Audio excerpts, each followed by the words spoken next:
Makita sa video nga ginpadala ni John Luis Escobar ang duha ka mga biktima nga yara pa sa highway sa barangay Bula, Mambusao, Capiz. Ginkilala ang nagakulob nga biktima kay James Castro, 34 anyos, ang nahusan Mambusao.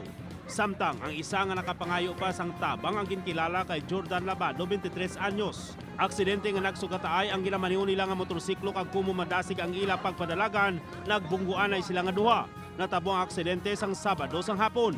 Giningagaw pa ini nga dalon sa Mambusao District Hospital si James Castro pero gindeklara nga dead on arrival. Samtang si Jordan Labado ginsaylo na sa karon sa Rojas Memorial Hospital kag nagapabilin nga yara sa intensive care unit. Makita sa kuha sang CCTV camera ang gulpi nga pagsulod sang salakyan nga ini sa Tiangke. Wala gid makapanginlaman ang mag-Iloy nga Sanday Adelaide, 58 anyos, ag Norberto Diamante III, 35 anyos, ang Hibulo Janiauy. Giningagaw pa nga madala ang duha sa ospital kag luwas na sa katalagman.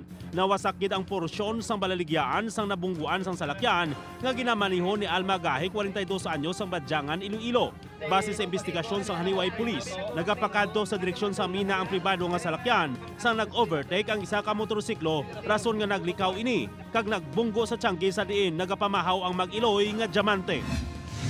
Pasado las 3 kahapon sang nakuhaan sang litrato sang residente sa Andagaw, Kalibo, Aklan, ang duha nga ini nga nadisgrasya sa motorsiklo. Wala makabalanse ang pagmaniho sini kag natumba sila nga duha. Pero sa pagresponde sang team sang MDRRMO Kalibo, wala na ang duha ka mga biktima kag ginpakamaayo nila nga maglakat. Alas 7 Sabado sang gabi sa nabungguanay ang motorsiklo kag tricycle nga ini sa ginsangan sang Jaime Cardinal Sin Avenue kag Calachoche Road. Nakaangkon sa minor nga mga samad sa lawas ang duha ka mga biktima. Gilayon sila nga ginbulong sang rescue team kag sang istabli ng ila kahimtangan, gindala sa Dr. Rafael S. Tumbukon Memorial Hospital.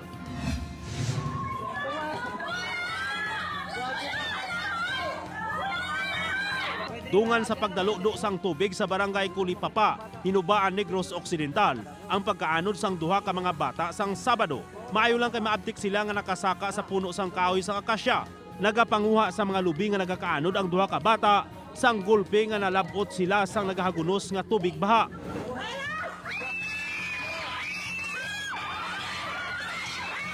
Maswerte lang kamay pila ka mga residente nga nakakita sa duha, gani ginbuligan sila nga mariskyo kag indi na madala sang dalayon sang tubig.